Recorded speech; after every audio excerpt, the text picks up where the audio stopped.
بسم الله الرحمن الرحيم.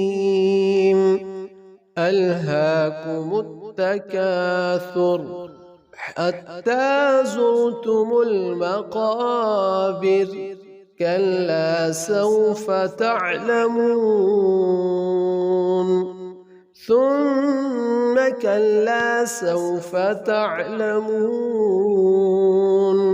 كلا لو تعلمون علم اليقين لترون الجحيم ثم لترونها عين اليقين